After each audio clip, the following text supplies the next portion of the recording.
भजन गुरुमुखी चाहिए। मैं साधारण भाषा में बोलूंगा। पेट भरने की शिक्षा लेने के लिए भी 12-14 साल किसी गुरु के चरणों में बैठना पड़ता है। डिग्री मिलती है पेट भरने के लिए, तब सर्विस मिलती है। कौन सी डिग्री आपके पास है? और सर्विस पेट भरने के लिए ही की जाती है। जब पेट भरने की शिक्षा बिना गुरु के नहीं प्राप्त होती तो परमात्मा का भरना क्या बातों से हो जाएगा? परमात्मा भी बिना गुरु के भरेगा नहीं हमारे जीवन। भगवान तो सबको मिले हुए हैं। आखिर हमारे अंदर श्वास कौन ले रहा है? हमारी आंखों से देख कौन रहा है? हमारे कानों से सुन कौन रहा है? हमारी नासिका से सूंघ कौन रहा है? हमारे हाथों से कर कौन रहा है? हमारे पैरों में चल कौन रहा है? भगवान ही तो राम निकलते ही शब हो जाता है। फिर कोई छूना पसंद नहीं करता। 1000 डॉक्टर भी हिला नहीं सकते इंजेक्शन लगाकर। तो गुरु के बिना तो भजन भक्ति भगवान का साक्षात्कार संभव ही नहीं है। भगवान तो सर्वत्र है, हर व्यापक सर्वत्र समाना। और ये भी तय है कि भजन से ही मिलेगा, लेकिन भजन मनमुखी नहीं चाहिए। केवल पुस्तक पढ़कर आपको ज्ञान हो जाएगा, बुद्धि विकसित हो जाएगी, मान लिया। लेकिन पेट भरने के लिए डिग्री तो किसी न किसी विद्यालय से ही लेनी पड़ेगी। मान्यता प्राप्त किसी विद्यालय से ही डिग्री लेनी पड़ेगी। ऐसे ही बंधु भजन है। कई लोग कहते गुरु तो करना चाहते, गुरु को कहाँ खोजें? गुरु खोजे नहीं जाते, गुरु का दर्शन किया जाता है। जैसे कन्या के लिए वर नहीं खोजा जाता, ऐसे ही आत्मा के लिए गुरु नहीं खोजा जाता। ये समझ लीजिए। यहाँ बूढ़ी माताएं मेरी बात से सहमत हो जाएंगी। पिताजी यहाँ जा रहे हैं, वहां जा रहे हैं, वहां जा रहे हैं लड़का देखने। बूढ़ी अम्मा क्या कहती है? अरे काय गुपाएं तोड़ रहे हो, जहां लिखी होगी अपने आप है जाएगी। और ईश्वर के यहां से तय होता है। कन्या का वर भी ईश्वर के यहां से तय होता है, और जीव का गुरु भी ईश्वर के यहां से तय होता है। वही निश्चित करता है।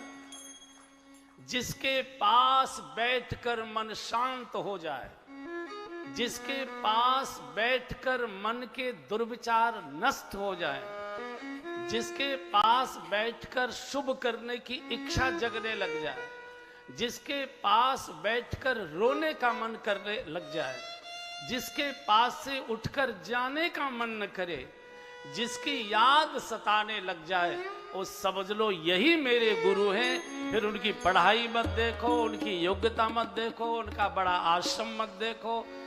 जहां ये घटना होती है उन्हीं के चरणों में सिर रख दीजिए। गुरुदेव मुझे भी मार्ग दे दीजिए, मुझे भी मंत्र दे। गुरुमुखी मंत्र चाहिए, मनमुखी मंत्र नहीं चाहिए। मंत्र पुस्तकों में लिखे हैं, कल्याण नहीं होगा, वो किसी गुरु के मुख से आना चाहिए।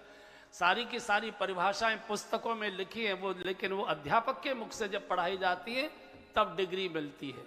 तो पेट भरने की शिक्षा अगर बिना गुरु के नहीं मिलती तो परमात्मा बातों से नहीं भरेगा।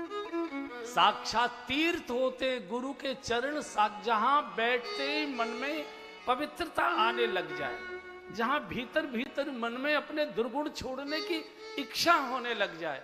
इसलिए किसी ने बहुत सुंदर गाया, एक बार गा ली। सारे तीर्थ धाम आपके चरणों में, सारे तीर्थ धाम आपके चरणों में, हे गुरुदेव प्रणाम आपके चरणों में, हे गुरुदेव प्रणाम आपके चरणों में। सारे तीर्थ धाम आपके चरणों में, सारे तीर्थ धाम आपके चरणों में, हे गुरुदेव प्रणाम आपके चरणों में, हे गुरुदेव प्रणाम आपके चरणों में। हृदय में माँ गौरी लक्ष्मी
आपके चरणों में।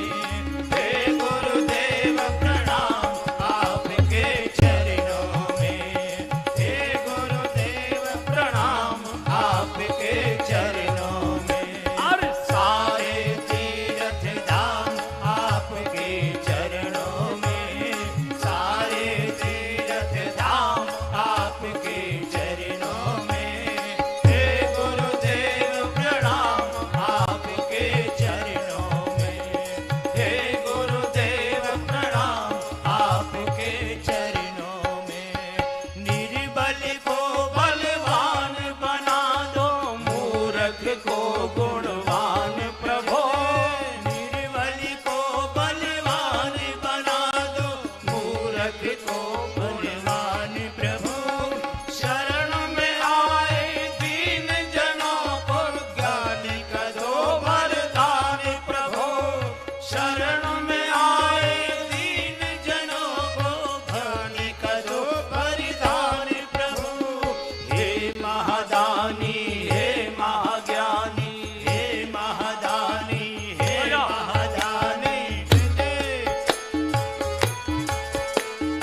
सब बजाइए। हरि बोल। हे महादानी हे महाज्ञानी हे महादानी हे महाज्ञानी। सदा रहे मेरा ध्यान आपके चरणों में। हे महादानी हे महाज्ञानी। सदा रहे मेरा ध्यान आपके चरणों में। हे गुरुदेव प्रणाम आपके चरणों में। हे गुरुदेव प्रणाम आपके चरणों में। सारे तीर्थ धाम आपके चरणों में। सारे तीर्थ धाम आपके चरणों में। हे गुरुदेव प्रणाम आपके चरणों में। हे गुरुदेव प्रणाम आपके चरणों में। सारे तीर्थ धाम आपके चरणों में। हे गुरुदेव प्रणाम आपके चरणों में। हे गुरुदेव प्रणाम आपके चरणों में। दोनों हाथ उठाकर अपने अपने गुरुदेव को नमन करिए। बोलिए श्री गुरुदेव भगवान की जय। भगवान स्वयं जगत गुरु हैं। कृष्णम वंदे जगत गुरुम। लेकिन भगवान राम कह रहे हैं कि चूंकि मैं जगत गुरु होने के बाद भी मनुष्य बनकर आया हूं, इसलिए मनुष्य के नाते से मनुष्य रूप में गुरु के चरणों में बैठना आवश्यक है। जहां सिर झुक जाए, जहां आंसू गिर जाए, जहां हाथ जुड़ जाए, जहां मन पवित्र हो जाए, उन्हीं चरणों में बैठ जाइए। उनसे कहिए, अपने मुख से कोई मंत्र बोल दीजिए, हमारा भी बेड़ा पार हो जाए। गुरु होते हैं, गुरु प्रकट होते हैं और अंतर ध्यान होते हैं। गुरु मरते नहीं है, न जन्म लेते हैं न मरते हैं, गुरु होते हैं। जैसे कन्या का वर 7 जन्म तक वही रहता है, ऐसा कहा गया है, 7 जन्मों तक। ऐसे ही गुरु की महिमा, गुरु मरते हैं। शायद मैंने पहले कभी सुनाया होगा, स्वामी विवेकानंद जी महाराज, उनके जीवन का एक संस्मरण है। आज से करीब 15 साल पहले उनकी शताब्दी मनाई गई थी भाषण की, जो शिकागो में भाषण हुआ था। आप कल्पना करो कितने तेजस्वी होंगे विवेकानंद जी कि भाषण की विश्व में शताब्दी मनाई गई। तो उनका एक रथ चला था, आगरा में भी आया होगा विवेकानंद जी का साहित्य लेकर। जो संघ के कार्यकर्ता बड़ी उम्र वाले बैठे हैं उनको याद आएगा। उसमें एक दिल्ली से अखबार निकलता था पंजाब केसरी। तो पंजाब केसरी में एक संस्मरण था एक फोटोग्राफर का, शिकागो का फोटोग्राफर था। उसने लिखा कि मेरे दादाजी फोटोग्राफी करते थे, मैं छोटा बालक था लेकिन मैं उनके साथ उस सभा में गया था। तो उसने लिखा कि मंच पर जो बोलते थे डाइस पर, मेरे दादाजी सबके फोटो लेते थे, फिर उनका फोटो देने के लिए उनके आवास पर जाते थे जहां वो ठहराए गए थे। तो विवेकानंद जी का भी फोटो लिया और विवेकानंद जी का फोटो लेकर वो गए। तो कहा कि स्वामी जी आज हमने सबके फोटो लिए, आपका भी लिया है, लेकिन मैं देख रहा था जब आप मंच पर बोल रहे थे डाइस पर, आपके पीछे कोई छोटी छोटी सफेद दाढ़ी वाला बूढ़े ऐसे हाथ खड़े थे। फोटो तो मैंने उनका भी लिया है, लेकिन जब मैं मंच की ओर जाने की इच्छा से के पैर छुआऊं चला तो वो गायब हो गए। वो कौन थे? तो विवेकानंद जी ने कहा कि फोटो दिखाओ तो बताएं कौन थे पहचान का। देखा तो दिखाई दिया स्वामी रामकृष्ण परमहंस पीछे खड़े हुए थे हाथ उठाकर। और आपको ये जानकर आश्चर्य होगा, शिकागो भाषण के समय शारदा मां तो जीवित थी, परमहंस जी जीवित नहीं थे। परमहंस जी तो आत्मा ही थी, केवल शरीर तो उनका समाप्त हो चुका था। कहने का अर्थ ये है कि गुरु न जन्म लेते हैं न गुरु मरते। शिष्य को अधिकार है कि वो गुरु को त्याग सकता है। हालांकि लिखा गया गुरु त्यागात भवे मृत्यु, मंत्र त्यागात दरिद्रता, गुरु मंत्र परित्यागी रौरवम नरकम व्रजेत। गुरु त्यागे नहीं जाते, जैसे वर नहीं त्यागा जाता ऐसे गुरु नहीं त्यागे जाते। वर त्यागने के बाद भी नरक हो जाता है और गुरु त्यागने के बाद भी महानरक हो जाता है। लेकिन फिर भी शिष्य की स्वतंत्रता है कि वो गुरु को त्याग सकता है। गुरु की मजबूरी है। बेटा माता पिता को छोड़ सकता है, उसकी स्वतंत्रता है, लेकिन माता पिता की मजबूरी है कि मरते समय उसी नालायक बेटे को संपत्ति देकर जाता है। ये माता पिता की महिमा है। जिसने रोटी नहीं दी, जिसने सेवा नहीं की, उस नालायक को ही सारी संपत्ति देकर जाता है। गुरुओं की भी यही स्थिति। वो गीत किसी सिनेमा का गाया है, लेकिन मुझे उसकी लाइन अच्छी लगती है। गुरु की महिमा पर एक बार गा लो। तू जहाँ जहाँ चलेगा मेरा साया, गुरु कह रहा है, होगा। तू जहाँ जहाँ चलेगा मेरा साया साथ होगा। तू जहाँ जहाँ चलेगा, मैं अगर बिछुड़ भी जाऊं कभी मेरा गम न करना। मैं अगर बिछुड़ भी जाऊं कभी मेरा गम न करना। नजर आऊं या न आऊं, नजर आऊं या न आऊं, कभी आँख नम न करना। तू जो मोड़ के देख लेगा, तू जो मोड़ के देख लेगा, मेरा साया साथ होगा। तू जो मोड़ के देख लेगा, मेरा साया साथ होगा। तू जहाँ जहाँ चलेगा, तू जहाँ जहाँ चलेगा, तू जहाँ जहाँ चलेगा।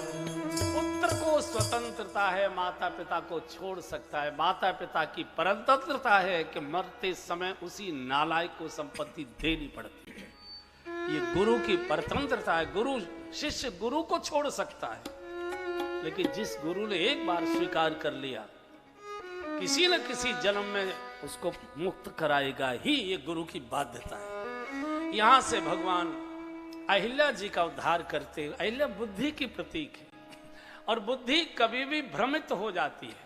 अहिल्या जैसी तपस्विनी नारी की बुद्धि भ्रमित हो गई। इंद्र ने ऋषि का सा वेश बना लिया और बुद्धि ने समझा लिया कोई बात नहीं है, इतने बड़े व्यक्ति हैं, स्वर्ग के राजा हैं, संपर्क करने में कोई बुराई नहीं। लेकिन उसने एक अच्छी बात की, उससे जो अपराध हुआ उसे छुपाया नहीं, पति को साफ साफ बता दिया, चाहे श्राप दो, मारो, निकालो, रखो, मुझसे तो जो होना था हो गया। और बंधुओं, पाप करना अपराध नहीं है, इसका मतलब ये नहीं है कि जो नहीं करते वो करने लग जाए, मेरी बात का अनर्थ मत लगाइए।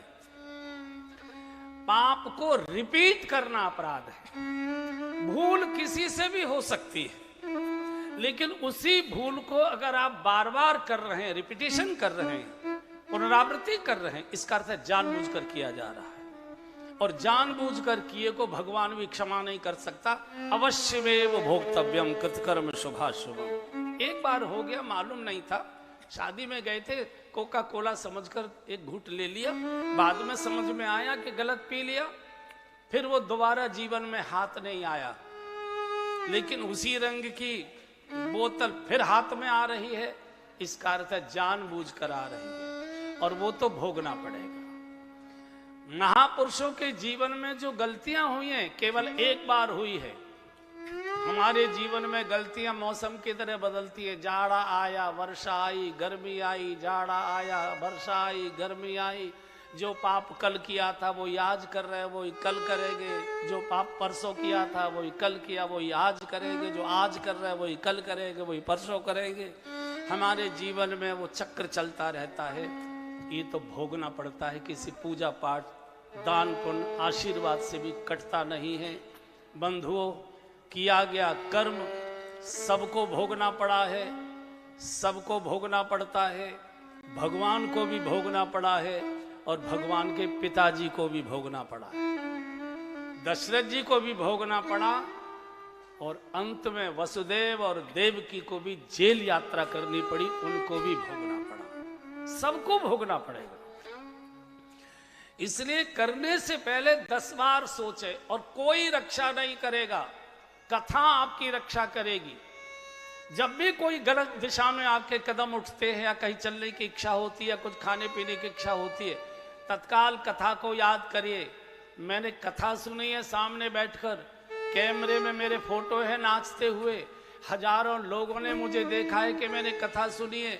कथा सुनने वाले मेरे साथी जो देखें, अरे ये यहाँ खड़ा है, ये खा रहा है, ऐसा पी रहा है, आप रुक जाएंगे। कथा से रक्षा कराइए अपनी। पहले चलता था, लेकिन जब से कथा सुनिए, नहीं हजारों आंखों ने हमको देखा है कि 3-3 घंटे हमने बैठकर कथा सुनी। बाकी पूजा पाठ से कोई नहीं बच पाया है भैया। बड़े बड़े पूजा पाठ करने वाले प्रणाम करते हैं। और यहां से प्रभु चूंकि ऋषि पत्नी को चरण से स्पर्श किया था, ब्राह्मण के तो चरण छुए जाते हैं। प्रभु जाति से क्षत्रिय है, इस समय मनुष्य रूप में है, और क्षत्रिय पैर से किसी ब्राह्मण को स्पर्श करे, ये तो अपराध माना जाता है। इस अपराध बोध का प्रक्षालन भगवान गंगा स्नान करके करते। गए जहां जग पावन गंगा, सब प्रकार के पापों को नाश करने वाली श्री गंगा जी, पतित पावनी श्री गंगा जी। भगवान ने गुरुदेव से कहा, गुरुजी ऐसी नदी तो मैंने देवलोकों में नहीं देखी, ये कौन नदी है? विश्वामित्र जी के नेत्र डबडबा गए। राजन, कोई बाप अपनी बिटिया को भूल सकता है? आपको मालूम नहीं, आपके श्री चरणों से निकली श्री गंगा जी। भगवान बैठ गए गंगा के तट पर और कहा, गुरुजी मुझे गंगा जी की पूरी कथा सुनाइए। आज भगवान कथा सुन रहे हैं गंगा की, और कल केवट के द्वार पर जाएंगे तो गंगा की कथा स्वयं सुनाएंगे। हम लोग संघ की शाखाओं में जाया करते थे, तो संघ की शाखा में गंगा महिमा का एक बहुत अच्छा गीत हम लोग गाया करते थे। भगवान के साथ गाइए। आज भगवान इस गीत को गुनगुना रहे, हम सब उनके साथ गाएं। यह कल कल छल छल बहती, क्या कहती गंगा धारा। ताली भी बजाई। युग युग से बहता आता यह पुण्य प्रवाह हमारा।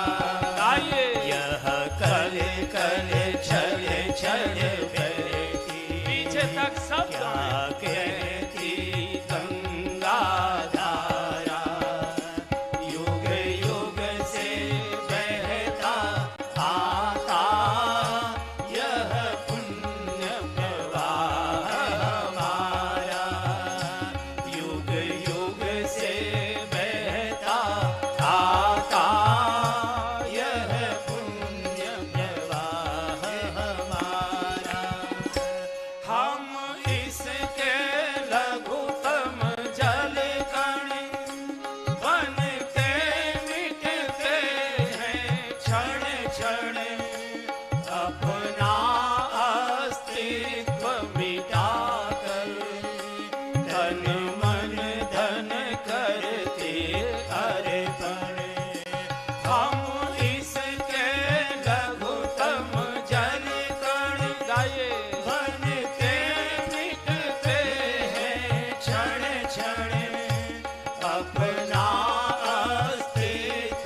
प्राणों से हमको प्यारा, युग युग से बहता आता यह पुण्य प्रवाह हमारा, युग युग से बहता आता यह पुण्य प्रवाह हमारा।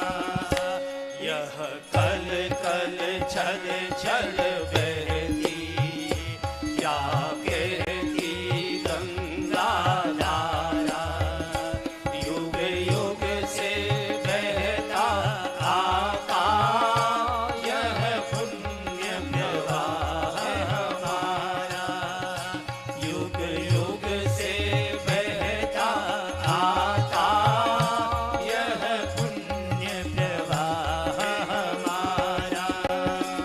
इस धारा में घुल मिल कर वीरों की राग बही है, इस धारा की कितने ही ऋषियों ने शरण गई है, इस धारा में घुल मिल कर वीरों की राग बही है, इस धारा की कितने ही ऋषियों ने शरण गई है, इस धारा की गोदी में घेरा इतिहास हमारा, युग युग से बहता आता यह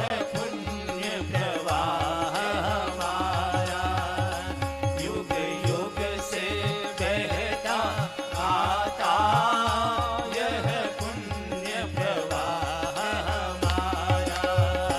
यह कल कल छल छल बहती क्या कहती गंगा धारा, युग युग से बहता आता यह पुण्य प्रवाह हमारा।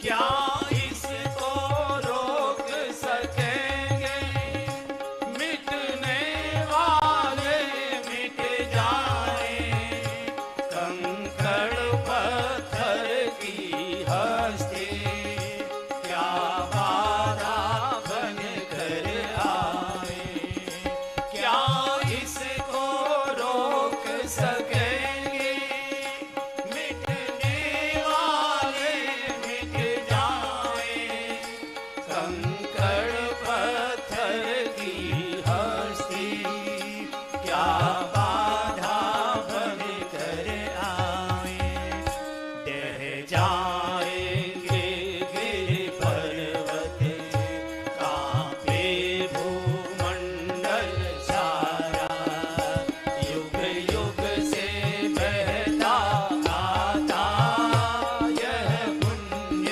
प्रवाह हमारा, युग युग से बहता आता यह पुण्य प्रवाह हमारा।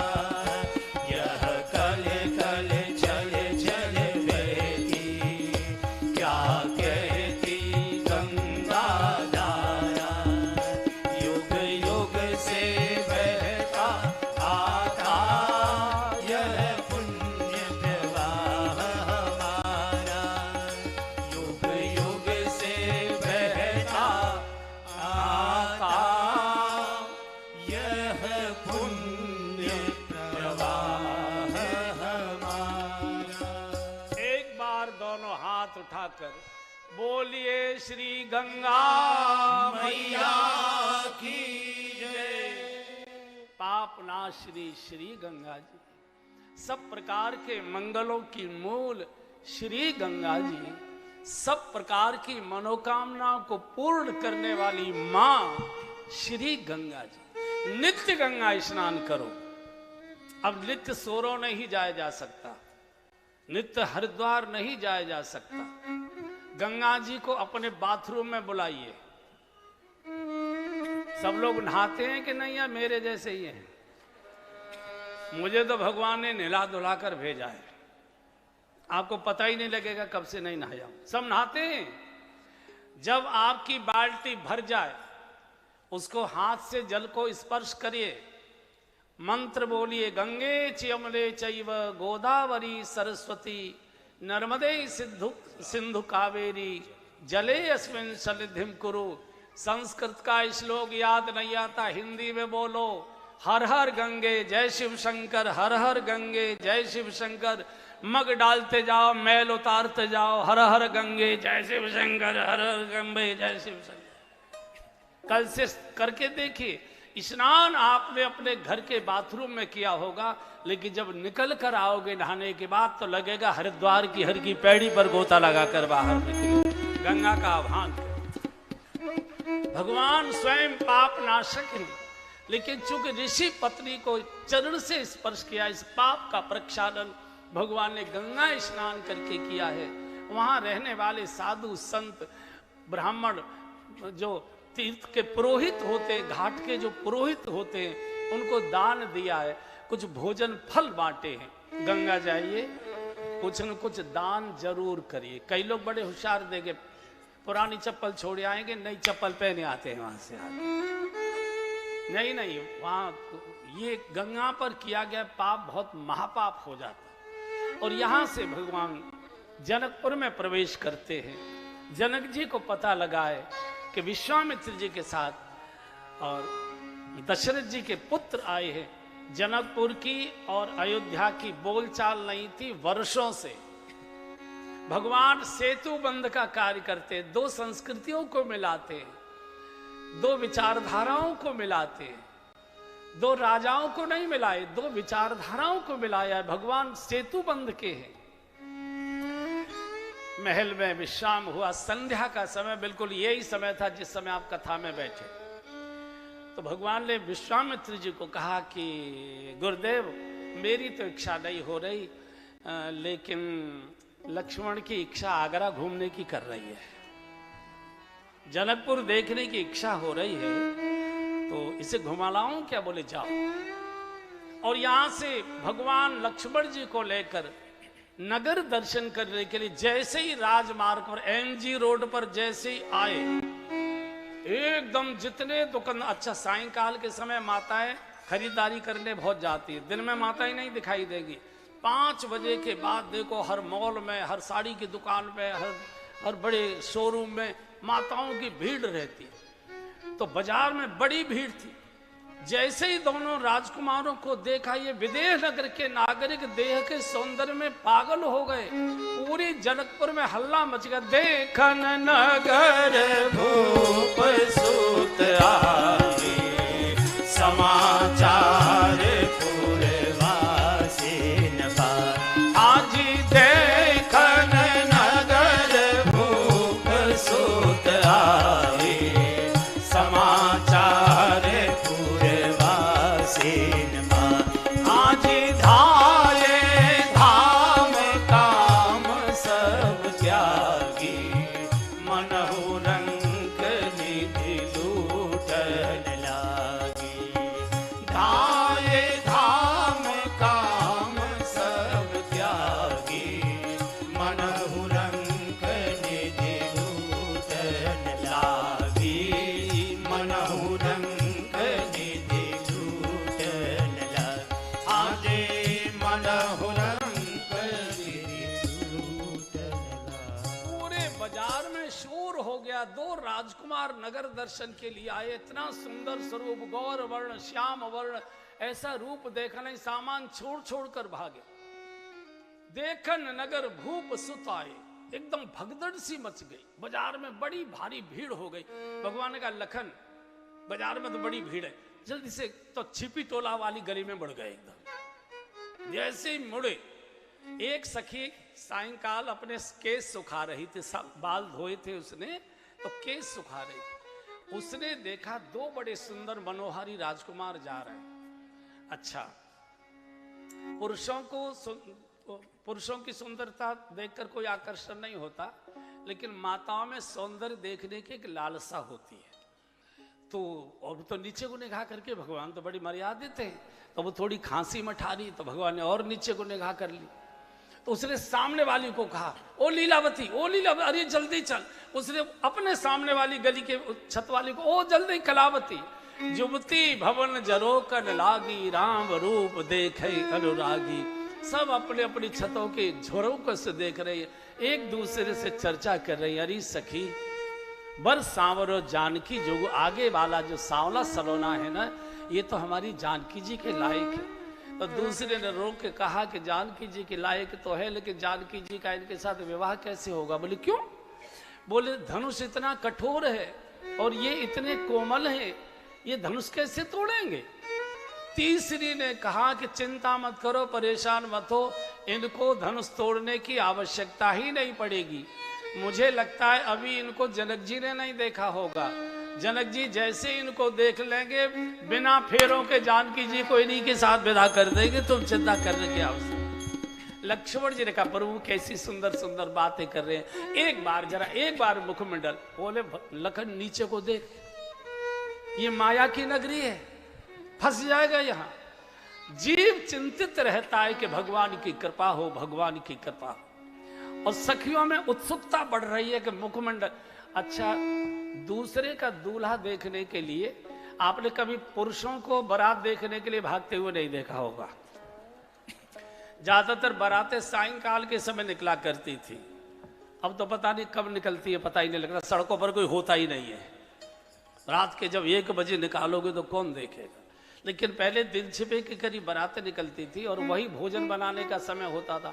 आटा मल रही है, सना हाथ लेके भागेगी, बारात देखो, बारात देखो, दूसरे का दूल्हा देखने की। एक बहन से मैंने पूछा कि दूसरे का दूल्हा देखने की बहनों में इतनी उत्सुकता क्यों होती है? तो उन्होंने कहा कि मिलान करने जाती हैं कि हमारे जैसे हैं कि किसी और तरह के।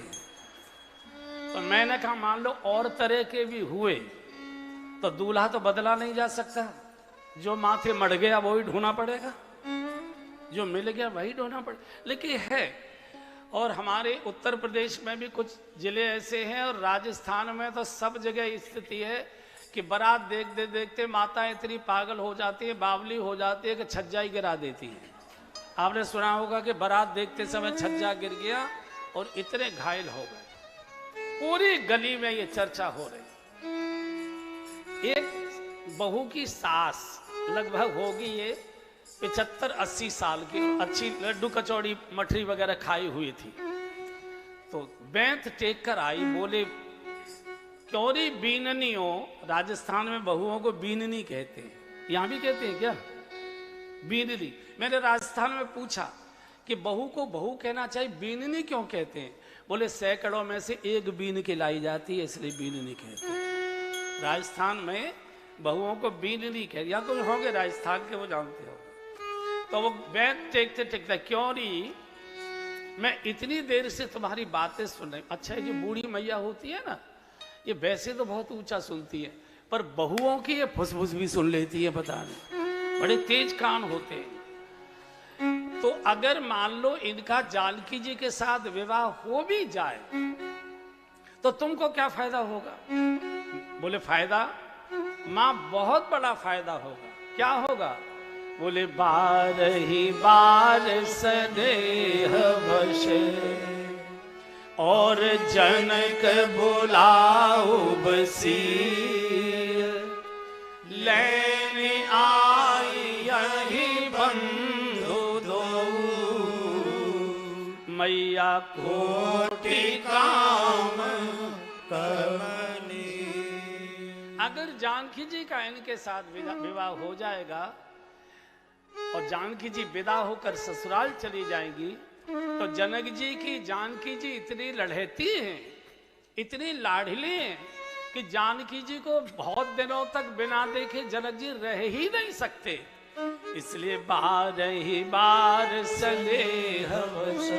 स्नेह के कारण से जनक जी बार बार जानकी जी को जनकपुर बुलाया करेंगे और ये राजकुमार बार बार विदा कराने के लिए जनकपुर आया करेंगे और हमको घर बैठे इनका दर्शन होता रहेगा। कैसी सुंदर बात है।